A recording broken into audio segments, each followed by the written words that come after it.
Hello friends, आज हम लोग सिंपल इंटरेस्ट पे पार्ट 3 पढ़ने वाले हैं। फ्रेंड्स, ये इस सीरीज़ का लास्ट वीडियो होगा। इसमें हम लोग सिंपल इंटरेस्ट से रिलेटेड जितने भी कॉन्सेप्ट्स होते हैं उनको यहाँ पर क्लियर करेंगे। इसमें बेसिकली हम लोग इंस्टॉलमेंट पे बेस्ड जो क्वेश्चंस बनते हैं जो कि काफ़ी डिफ़िकल्ट माने जाते हैं, जिनमें काफ़ी कन्फ्यूज़न रहता है, तो उनको आज हम लोग क्लियर करेंगे। ठीक है, तो अगर अभी तक आपने चैनल को सब्सक्राइब नहीं किया है देन प्लीज़ पहले चैनल को सब्सक्राइब कर लीजिए, जिससे कि आपको जब भी हम लोग वीडियोज़ डालें उसकी आपको नोटिफिकेशन मिल जाए। और आप एफबी ग्रुप को ज्वाइन कर लीजिए जो कि क्वांटिटेटिव एप्टीट्यूड बाय आशीष सर है। ठीक है, तो सबसे पहला क्वेश्चन इसमें देखते हैं जो कि हम लोगों ने लास्ट टर्न पे करना सीखा था। देखिए, कई बार क्या होता है कि उधार ली गई या फिर बोरो इस तरह के क्वेश्चंस होते हैं, तो इससे हमको लगता है कि ये भी जो है ऋण पे बेस्ड क्वेश्चन है, जबकि ये बहुत ही आपके आसानी से सॉल्व होने वाले क्वेश्चन होते हैं। इसमें कहीं पर भी इंस्टॉलमेंट जैसा क्वेश्चन कुछ भी नहीं बोल रहा है। देखिए, क्वेश्चन को ध्यान से पढ़ लीजिए। क्या कह रहा है कि एक आदमी ने बैंक से साधारण ब्याज पर 12% की दर से ऋण लिया। ठीक है, 3 वर्ष बाद उसने 5400 रुपये ब्याज के रूप में, मतलब ब्याज कितना उसने 3 वर्ष बाद दिया, 5400 रुपये दिया हुआ है, उस समय अवधि के लिए चुका देता है। उसके द्वारा उधार ली गई राशि क्या है? तो देखिए, मैं मान लेता हूं कि अगर मैंने 100 रुपये राशि ली होती किसी बैंक से उधार, तो मुझे 12% की दर है, तो 12% की दर से 1 साल में कितना ब्याज देना पड़ता है? 12 रुपये। अगर बात करी जा रही 3 साल की, तो 3 साल में 3 बार 12 रुपये देना पड़ेगा, तो टोटल मुझे कितना ब्याज देना पड़ता है? 36 रुपये। ठीक है, तो मैं 36 रुपये देता तो मेरा ब्याज क्लियर हो जाता। तो आदमी ने 36 रुपये ना देकर कितना रुपये दिया हुआ है? 5400 रुपये दिया हुआ है। ठीक है, यानी कि कितने टाइम्स मल्टीपल है, तो आप इसको देखिए काट लीजिए। तो ये 18 से कटेगा, 18 दूनी 36, 18 तियां 54, तो ये 2 से कटेगा। ये टोटल कितनी बार जाएगा? ये 300 है, तो 2 से कटेगा 150 बार। ठीक है, तो एक की वैल्यू आपकी कितनी आ गई? 150। तो उसने कितना रुपए उधार लिया था? उसने 100 रुपए उधार मेरे अकॉर्डिंग लिया था, लेकिन सवाल में एक की वैल्यू कितनी आई? 150। तो मेरा आंसर कितना आ जाएगा? 15,000 रुपए उसने उधार लिया होगा। ठीक है, तो ये क्वेश्चन जो होते हैं, देखिए ये इनमें कंफ्यूजन होता है, सिर्फ इसलिए मैंने इस एक क्वेश्चन को लिया हुआ था। अब इसके बाद जो क्वेश्चन कैसे हो सकते हैं उनको हम लोग टफ क्वेश्चंस जो पूछे जाते हैं सिंपल इंटरेस्ट में उसको देखते हैं। तो ये एक क्वेश्चन है जो कि सिंपल इंटरेस्ट में कई बार पूछा गया है, इसके आने की संभावना इस साल भी है, लास्ट ईयर भी ये क्वेश्चन पूछा गया था। देखिए, क्वेश्चन बहुत ही इजी है। क्या कह रहा है इस क्वेश्चन में कि यदि ए ने, एक व्यक्ति ए है, उसने क्या किया था? x% वार्षिक दर पे, मैं ए है और दूसरा एक कौन है? बी है। ए ने कितनी x% वार्षिक दर पर P अमाउंट उधार लिया है, जबकि B ने y% वार्षिक दर पर Q अमाउंट उधार लिया हुआ है। ठीक है, यदि साधारण ब्याज की दर पर उधार लिए तो कितने वर्ष बाद उनकी ऋण की राशि बराबर हो जाएगी? ठीक है, तो ये बताना है हमें कि कितने समय बाद जो उन्होंने ऋण, उन्हें जो वापस चुकाना होगा वो बराबर हो जाएगा। ठीक है, तो देखिए, पहले उसने कितना लिया हुआ है? P, और इसने कितना लिया हुआ है? ऋण Q। ठीक है, तो Q कहा गया है P से ज्यादा है, तो Q P से ज्यादा है। ठीक है, और क्वेश्चन में कहा क्या गया है कि जो ऋण की राशि है वो बराबर होनी चाहिए, लेकिन अभी तो Q जो है वो P से ज्यादा है। तो कितना ज्यादा है Q P से? तो Q माइनस P मैंने निकाला, तो ये वैल्यू इतना ही ज्यादा है। ठीक है, अब देखिए, क्योंकि उसने क्या कहा है? ऋण की राशि बराबर हो जानी चाहिए, तो इसका मतलब ये है कि x की जो वैल्यू रही होगी वो कुछ y से ज्यादा रही होगी। ठीक है, तभी जो है ऋण की राशि बराबर हो सकती है। अगर x और y बराबर रहेंगे या y ज्यादा रहेगा, तो हर साल उसको उस पर कितना ऋण मिलता जाएगा? Q y बार ऋण मिलता जाएगा, तब तो वो हमेशा ही अधिक रहेगा। इसका मतलब x जो होगा वो y से बड़ा होगा। ठीक है, तो इस पे मैं ये निकालता हूं कि हर साल इसको कितना ब्याज मिलेगा? कुछ px ब्याज मिलेगा, जो कि मैं मानता हूं कि px ब्याज जो होगा वो qy से ज्यादा होगा। ठीक है, तभी तो कुछ समय बाद क्या होगा कि इसका जो कुल ऋण होगा वो कैसा हो जाएगा? b के कुल ऋण से बराबर हो पाएगा, नहीं तो ये तो हमेशा ही अधिक रहेगा। तो देखिए, ये कितना एक्स्ट्रा है? Q माइनस P, और इसको हर साल कितना एक्स्ट्रा मिलता जा रहा होगा? X पे जो A पे जो ऋण है वो हर साल कुछ Y से B से कितना एक्स्ट्रा होता जा रहा होगा? PX माइनस QY, कुछ इतना ही एक्स्ट्रा हर साल होता जा रहा होगा। ठीक है, तो टोटल मुझे कितना कवर करना है? Q माइनस P, जितना एक्स्ट्रा है उतना ही कवर करना है। ठीक है, और हर साल मुझे कितना मिल रहा है? PX minus QY। ठीक है, इतना ऋण मुझे, ये वैल्यू प्रतिशत में है। ठीक है, देखिए P का मैंने x प्रतिशत निकाला है तो सीधे PX लिखा है, जबकि वैल्यू यहाँ पे कितनी आ जाएगी? PX परसेंट पे आ जाएगी, तो ये PX अपॉन 100 आएगी। ठीक है, तो ये दोनों वैल्यूज मैंने प्रतिशत में ली हुई है। ठीक है, तो हर साल मैं कितना, इतना प्रतिशत जो है एक्स्ट्रा कर रहा हूँ, यानी कि इतना जो है हर साल वो कवर कर ले रहा है जितना उसको पूरा ऋण बराबर करने के लिए चाहिए। ठीक है, तो इतना हर साल करता है, और उसको टोटल कितना करना है? Q minus P। तो कितने सालों में ये पूरी ऋण राशि बराबर कर लेगा? तो Q माइनस P जो कि उसे कवर करना है, और वो हर साल कितना कवर करता है? PX minus QY। ठीक है, इतना वो कवर करता है। तो इसको जब मैं इसे डिवाइड कर दूंगा तो ये मुझे दे देगा कि कितने साल में दोनों की ऋण की राशि कैसी हो जाएगी, बराबर हो जाएगी। ठीक है गाइज, नेक्स्ट क्वेश्चन देखते हैं। अब देखिए ये क्वेश्चन क्या कह रहा है कि the effective annual rate of interest corresponding to a nominal rate of 6% per annum payable half yearly is. देखिए जब भी आपसे क्वेश्चन इस तरह से कहा जाए कि पेएबल कैसा है, हाफ ईयरली, यानी कि अर्धवार्षिक दर पर जब पे करना है, तो जैसे कि मैं कहूँ कि ये आपका 1 साल है, तो जब पेएबल हाफ ईयरली होता है उसका मतलब क्या होता है कि आधा वो यहाँ पर इंटरेस्ट पे कर दिया जाता है और बाकी इंटरेस्ट आपको फिर से 6 मंथ्स के लिए पे किया जाता है। ठीक है, तो जब 6 मंथ्स पे किया जाता है, जो आपकी जो दर होती है वो भी कैसी हो जाती है, आधी हो जाती है। ठीक है, ऐसा नहीं है कि 6 मंथ्स पे पहले यहाँ पे पूरा पे कर देंगे फिर यहाँ पे करेंगे, आपको 3% यानी कि आधी दर पर यहाँ पर पे किया जाता है और आधी प्रतिशत की दर पर यहाँ पर पे किया जाता है। ठीक है, तो जब इस तरह से जब 2 बार आपको सिंपल इंटरेस्ट पे किया जाता है, तो इस पे अक्सर इस तरह का क्वेश्चन पूछा जाता है कि effective annual rate of interest आपको बताना है। तो इसमें आपको कुछ नहीं करना होता, आपको परसेंटेज का वो फॉर्मूला मैंने जो आपको बताया था कि 2 अगर आपको परसेंटेज ऐड करने हो तो आप कैसे ऐड करते हैं, जैसे कि 2 बार डिस्काउंट दिया जाता है, तो उस तरह पे आपको मैंने बताया था ये कैसे ऐड होता है, m + n + mn अपॉन 100, इस फॉर्मूले का हम लोग यूज करते हैं। ठीक है, तो इस पे आंसर आपका कितना आ जाएगा कि इफेक्टिव एनुअल रेट कितना होगा, तो 3 + 3 और प्लस 3 × 3 9 अपॉन 100। ठीक है, तो इसका आपका आंसर कितना आ जाएगा, 3 and 3 6 and 9 अपॉन 100 यानी कि 0.09। ठीक है, तो इसका अफेक्टिव रेट जो ईयर वाइज होगा वो कितना होगा, 6.09 हो जाएगा। ठीक है, नेक्स्ट क्वेश्चन देखते हैं गाइज। अब देखिए ये जो क्वेश्चन है ये आपको मेंस के पेपर में 2009 में पूछा गया था। ये क्वेश्चन जो होते हैं जिसपे कि इंस्टॉलमेंट्स पूछी जाती है, इसमें ही सबसे ज़्यादा कन्फ्यूजन होता है। तो मैं पहले ही आपको कुछ चीज़ें बता दूं, वो आप समझ लीजिए। देखिए 2 क्वेश्चंस होते हैं, सिर्फ 2 ही क्वेश्चन सिंपल इंटरेस्ट में इस तरह के पूछे जाते हैं।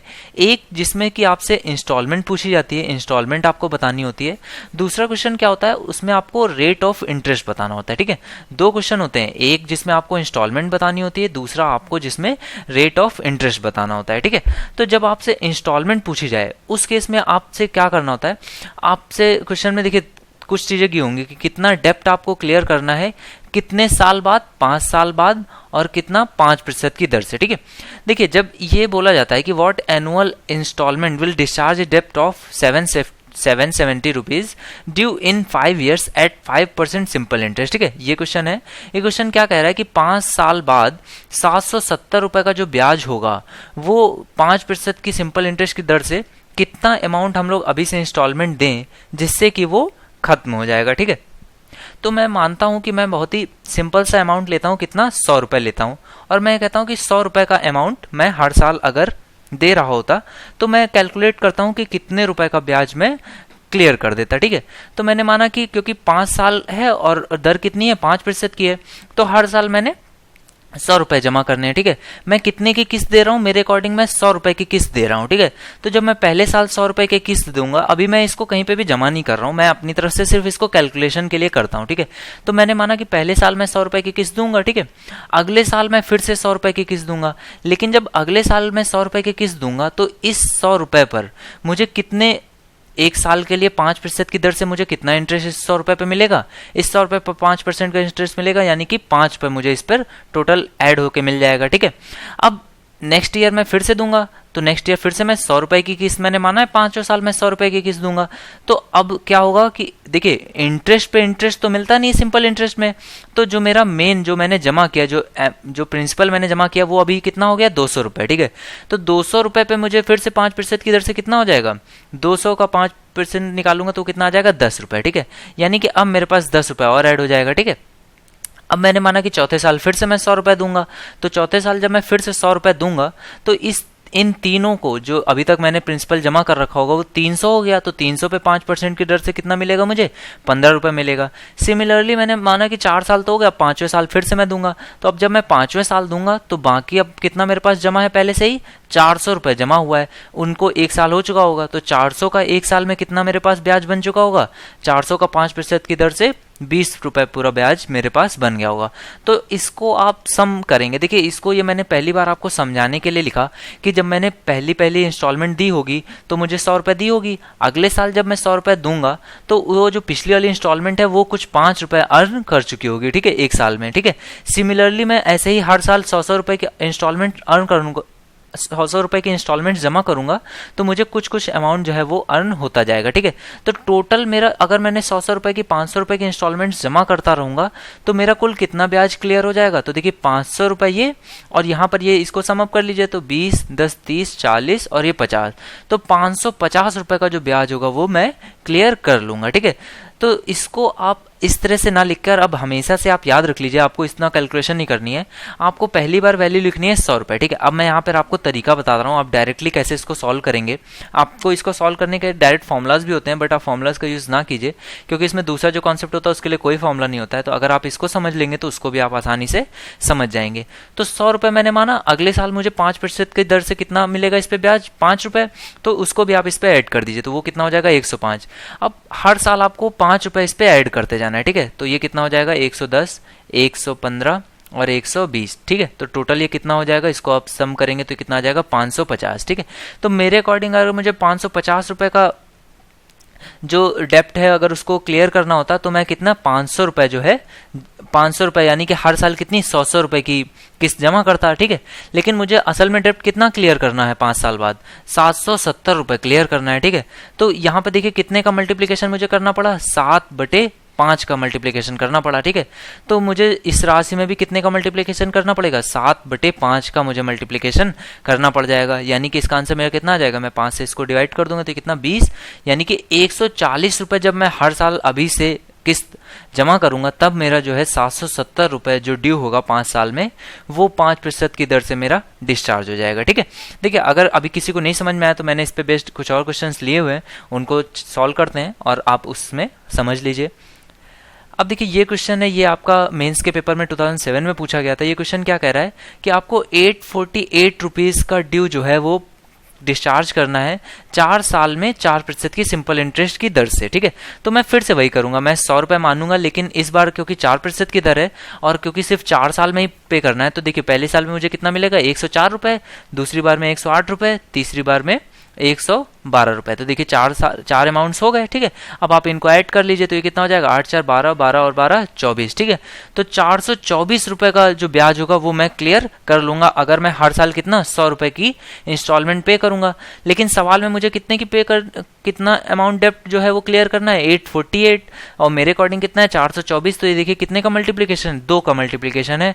तो मेरी जो किस्त होनी चाहिए वो भी कितनी होनी चाहिए, डबल होनी चाहिए। तो मेरा आंसर कितना आ जाएगा 200 रुपए की किस्त होनी चाहिए। तो मेरा प्रत्येक किस्त अगर कितने की होगी 200 रुपए की होगी तो मेरा राशि जो है वो क्लियर हो जाएगी, ठीक है। ये ऑप्शंस आपको पिछले वाले क्वेश्चंस के ही लिखे हुए हैं। नेक्स्ट क्वेश्चन देखते हैं गाइस, यहाँ पे भी आपको ऑप्शंस वही हुए हैं। अब देखिए ये क्वेश्चन क्या कह रहा है कि 6450 रुपए के धन को 5% साधारण ब्याज की वार्षिक दर से 4 वार्षिक किस्तों में चुकाया जाता है, बताएं प्रत्येक किस्त की राशि कितनी होगी। देखिए यहाँ पर अब आपको कितना क्लियर करना है 6450 रुपए, ठीक है। 6450 रुपए आपको क्लियर करना है। मैंने फिर से वही माना कि 100 रुपए अगर मैं देता तो अब कितने साल में, 4 साल में 5% की दर से। तो पहले साल मैंने 100 रुपए दिया, अगले साल वो कितना हो जाएगा 105, फिर 110, फिर 115, ठीक है। क्योंकि 4 ही साल हैं तो मैंने 4 साल का सम कर लिया। तो देखिए 4 साल की वैल्यू कितनी आएगी, 5 और 5 0, हासिल लगा 1 3 और ये कितना आ जाएगा 4, ठीक है। तो 430 रुपए मेरे अकॉर्डिंग अगर इतना होता तो इतना वो क्लियर हो जाता। लेकिन सवाल में मुझे कितना क्लियर करना है 6450 रुपए मुझे क्लियर करना है, ठीक है गाइज। तो देखिए इसका आंसर कितना आ जाएगा 430 मेरे अकॉर्डिंग है। सवाल में कितना है 6450, तो 1 की वैल्यू कितनी आ जाएगी, 0 से 0 ये कट जाएगा। तो इसको आप देखिए ये 1 बार जाएगा, 43 से कम 43, ये कितना एक्स्ट्रा है 21 एक्स्ट्रा है, तो ये कितना है 215 हो जाएगा, ठीक है। तो अब आप इसको करेंगे तो 5 बार जब मैं इसको मल्टीप्लाई करूंगा तो 5 चौको 20 और 5 तिया 15, ठीक है। तो 15 बार ये पूरा चला जा रहा है, ठीक है। तो 15 बार चला गया, इट मीन्स 1 की वैल्यू कितनी आ गई 15, तो मुझे कितने की यहाँ पे 15 से मल्टीप्लाई करना पड़ेगा। तो 1500 रुपए, यानी कि 1500 रुपए की अमाउंट जब मैं हर साल पे करूंगा तब मुझे जो ये राशि होगी 6450 रुपए की जो राशि होगी वो 1500 अगर मैं हर किस्त दूंगा तो 4 साल में 5% की दर से ये अमाउंट डिस्चार्ज हो जाएगा, ठीक है। तो यहाँ पर हम लोगों ने सीखा कि अगर इंस्टॉलमेंट्स पूछी जाए या फिर किस्त पूछी जाए कि कितनी किस्त हर साल दी जाए, तो ये क्वेश्चंस हम लोगों ने इस तरह से सॉल्व करना सीख लिया। अब देखिए इस पे बेस्ड कुछ और क्वेश्चंस कैसे पूछे जाते हैं। अब देखिए ये क्वेश्चन क्या कह रहा है कि ए टीवी विथ एमआरपी 5000, अगर 5000 की कोई टीवी है वो अवेलेबल है डाउन पेमेंट 1000 रुपये की और 9 मंथली इंस्टॉलमेंट ऑफ 500 रुपीज़, ठीक है। तो देखिए इस तरह के क्वेश्चंस को कैसे सॉल्व करते हैं, इसमें हमेशा क्या पूछा जाता है, रेट ऑफ सिंपल इंटरेस्ट ही इस तरह के क्वेश्चंस में पूछा जाता है। तो इसको कैसे सॉल्व करते हैं, देखिए सबसे पहले तो आप ये निकाल लीजिए कि हमने एक्स्ट्रा कितना पे किया। तो 5000 की टीवी थी, 1000 रुपये हमने डाउन पेमेंट दिया और 9 मंथली इंस्टॉलमेंट्स ऑफ 500 रुपीज़, यानी कि 9 पैसे 45, तो 4500 रुपीज़ हमने सिर्फ इंस्टॉलमेंट्स में पे किया और 1000 रुपीज़ हमने पहले ही पे किया था। तो टोटल कितना 5500 रुपीज़ हमने पे किए, जबकि टीवी थी कितने की 5000 की। तो एक्स्ट्रा हम लोगों ने कितना पे किया हुआ है 500 रुपीज़, ठीक है। तो यही हमने किस लिए पे किया हुआ, क्योंकि इतना ही हमारा सिंपल इंटरेस्ट बन रहा होगा जितने टाइम के लिए हमने उसके अमाउंट को, एक्स्ट्रा अमाउंट को पे नहीं किया था, ठीक है। तो अब इस तरह के क्वेश्चंस पे इस पे रेट ऑफ इंटरेस्ट पूछा गया है, तो इसको देखिए कैसे सॉल्व करते हैं। हमने एक फॉर्मूला पढ़ा था फर्स्ट क्लास में, R into T is equal to simple interest upon में प्रिंसिपल मल्टीप्लाइड विथ 100, ठीक है। तो इस पे मैंने ये बताया था कि जो प्रिंसिपल होता है ये क्या होता है, ये वो अमाउंट होता है जिसके ऊपर की ब्याज बन रहा होता है, ठीक है। तो देखिए यहां पर क्या हो रहा है, यहां पर इनिशियली उसके पास कितना था 5000 रुपए की टीवी थी, मैंने 1000 रुपए उसको पे कर दिया, तो अब उसके पास कितना 4000 रुपए बचा, ठीक है। 4000 रुपए उसे हमसे और चाहिए था, तो इसी 4000 रुपए पर ही वो हमसे सिंपल इंटरेस्ट ले रहा होगा, ठीक है। लेकिन कब तक, सिर्फ 1 महीने तक, क्योंकि 1 महीने बाद हमने कितना उसको 500 रुपए की एक इंस्टॉलमेंट पकड़ा दी। तो जब हमने उसको 500 रुपए की इंस्टॉलमेंट पकड़ा दी तो उसका अगले मंथ जो प्रिंसिपल बन रहा था वो कितने रुपए पे बन रहा था, 3500 रुपए पे सिर्फ बन रहा था, ठीक है। तो अब अगले मंथ उसके पास कितने पास सिर्फ 3500 रुपए पे इंस्टॉलमेंट बन रहा था। सिमिलरली क्या हुआ, अगले मंथ वो काउंट करने वाला था, तो अगले मंथ हम लोग फिर से पहुंच गए और 500 रुपए फिर से उसको इंस्टॉलमेंट दे दी। तो अब उसका जो ब्याज बन रहा था वो कितने पर, सिर्फ 3000 रुपए पर बन रहा था, ठीक है। सिमिलरली ऐसे ही करते करते हम लोग मंथली इंस्टॉलमेंट्स देते देते उसको हम लोगों ने कितने पे 500 पे, और फाइनली जो इंस्टॉलमेंट हमने पे करी उसको पे करने के बाद हमारा कितना, वो टीवी हमारी हो गई और हमने उसको पूरा पेमेंट कर दिया, ठीक है। तो रेट ऑफ इंटरेस्ट हमें पता नहीं चला, तो अब हमने चाहा कि रेट ऑफ इंटरेस्ट हम लोग कैलकुलेट कर लेते। तो रेट ऑफ इंटरेस्ट देखिए कितना कैलकुलेट करेंगे, क्या हम लोग इस पे रेट ऑफ इंटरेस्ट कैलकुलेट करेंगे या फिर इस पे करेंगे या फिर इस पे या फिर किस नंबर पे करें, क्योंकि यहां पर तो पी की एक ही वैल्यू रखनी है। तो हम लोगों ने क्या किया, हम लोगों ने ये सोचा कि हम इस अमाउंट को टोटल को सम कर लेते हैं, क्योंकि ये सारे अमाउंट्स कितने के लिए हैं, 1 मंथ के लिए हैं, ठीक है। तो 1 मंथ के लिए सारे अमाउंट्स हैं, इनको हम सारे को सम अप करते हैं। तो देखिए इसको जब आप सम अप करने चलेंगे तो आप क्या करिए, ये देखिए सारे नंबर्स, ये कितना है, ये क्या लिखा हुआ है 500 गुणे 1, इससे ऊपर जो नंबर होगा उस पर 500 गुणे 2 लिखा होगा, ये कितना है 500 गुणे 6। सिमिलरली यहाँ पर 500 गुणे 7 और 500 गुणे 8 लिखा हुआ है, ठीक है। तो जब आप इसे सम कीजिए तो ऐसे कैसे सम कीजिए, 500 का कॉमन ले लीजिए, तो ये कितना हो जाएगा 1 + 2 + 3 एंड सो ऑन 7 + 8, ठीक है। तो ये आपकी एपी बन जाएगी। एपी के सीरीज का फॉर्मूला क्या होता है, n + 1/2। अगर 1 + 2 से n तक जा रहे हैं तो इसका फॉर्मूला क्या होता है, n टाइम्स n + 1/2, ठीक है। तो यहाँ पर 8 है, 8 और 1 9 अपॉन में 2 आ जाएगा, ठीक है। तो इसका सम अप कितना हो गया, ये वैल्यू आपकी आ गई, तो 2 से कटेगा तो 4, तो ये कितना आ जाएगा 5 को 20 और 9 दूनी 18, तो 1800 रुपए जो है आपका टोटल,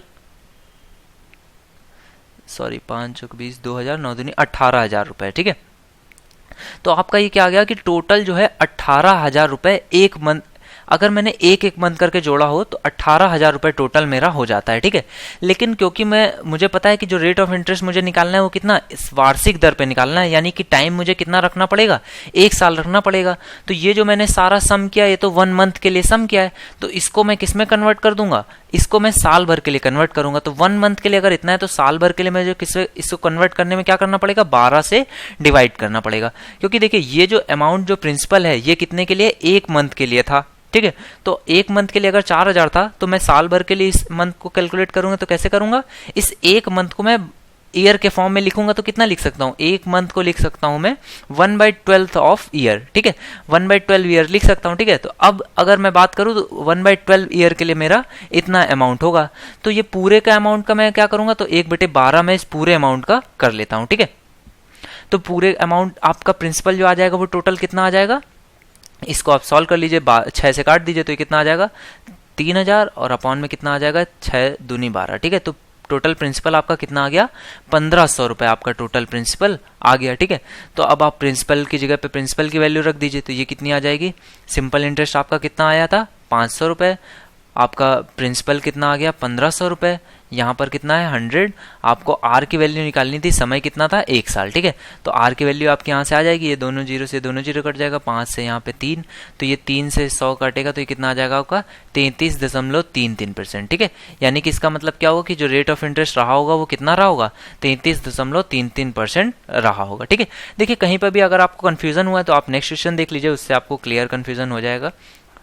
देखिए ये क्वेश्चन भी लगभग सेम ही टाइप का मैंने लिया हुआ है। इस क्वेश्चन में क्या कह रहा है कि ए सम ऑफ ₹10, 10 रुपए का जो उधार लिया गया था उसको रिटर्न करना है 11 मंथली इंस्टॉलमेंट्स में। ठीक है, 11 मंथली इंस्टॉलमेंट्स में कहा गया है, जो कि हर बार कितनी है ₹1 ईच। ठीक है, हर बार 1-1 रुपए की 11 मंथली इंस्टॉलमेंट में करना है। ठीक है, बीइंग, तो आपको बताना है find out the rate of interest क्या है। सिंपल, अगर इंटरेस्ट जो है वो सिंपल रहे तो the rate of interest is, आपको रेट ऑफ इंटरेस्ट बताना है। तो सबसे पहले मैंने आपको क्या बताया था कि आप देखिए एक्स्ट्रा कितना पे किया गया, तो 10 रुपए का उधार था और पे कितना किया गया 11, 1-1 रुपए के मंथली इंस्टॉलमेंट पे की गई, तो कितना पे किया गया, एक्स्ट्रा 1 रुपए पे किया गया, तो आपका जो सिंपल इंटरेस्ट पे किया गया वो कितना हो गया, 1 रुपए हो गया। ठीक है, अब आपको फॉर्मूला पता है, रेट मल्टीप्लाइड विद टाइम, मैंने मान लिया कि 1 साल के लिए मैं निकाल लेता हूं, तो यहाँ पे सिंपल इंटरेस्ट कितना है 1। अब प्रिंसिपल ही की दिक्कत आ रही है फिर से, तो देखिए प्रिंसिपल कितना आ जाएगा, देखिए पहली बार उसने कितना मुझे पे करना था, 10 रुपए पे करना पड़ा था। ठीक है, 10 रुपए पे जब मैं पहली बार पे करूंगा तो देखिए 10 रुपए पे उसको इंटरेस्ट 1 महीने के लिए दे देगा, जब मैं 1 महीने के लिए इंटरेस्ट दे देगा तो फिर अगली बार कितने पे 9 रुपए पे इंटरेस्ट मिलेगा, फिर सिमिलरली अगली बार कितने पे 8 पे और फिर 7 पे, इस तरह से मैं 1-1 रुपए पे करता हुआ जब जाऊंगा तो आखिरी में मुझे कितना 1 रुपए इंस्टॉलमेंट पे करूंगा और मेरी पूरी इंस्टॉलमेंट्स खत्म हो जाएंगे। ठीक है, तो 10 + 9 + 8 + 7 इस तरह से करके ये 1-1 मंथ की इंस्टॉलमेंट्स मैंने निकाल ली कि 1-1 मंथ की कितनी इंस्टॉलमेंट्स ये हो जाएंगी। ठीक है, तो 1-1 मंथ की मैंने इंस्टॉलमेंट्स निकाली, तो अब मैं इसका सम कर लेता हूं, तो ये कितना आ जाएगा, मैंने बताया भी आपको कि 1 से लेकर n तक का अगर सम आपको निकालना है तो कितना होता है n + 1/2। ठीक है, तो 10 मल्टीप्लाइड विथ 11/2। ठीक है, तो ये आपका वैल्यू आ गई, लेकिन ये कितनी की आई, 1 मंथ के लिए आई, तो आपको निकालनी कितनी है ईयर वाइज, तो आप इसमें क्या करेंगे 12 से डिवाइड कर देंगे। ठीक है, तो 12 से आपने डिवाइड कर दिया तो ये आपकी वैल्यू कुछ आ गई। इसको आप थोड़ा सा चाहें तो सॉल्व कर लीजिए, 2 से काट दीजिए तो यहाँ 5 आ जाएगा, तो आपका प्रिंसिपल कितना आ गया 55/12। ठीक है,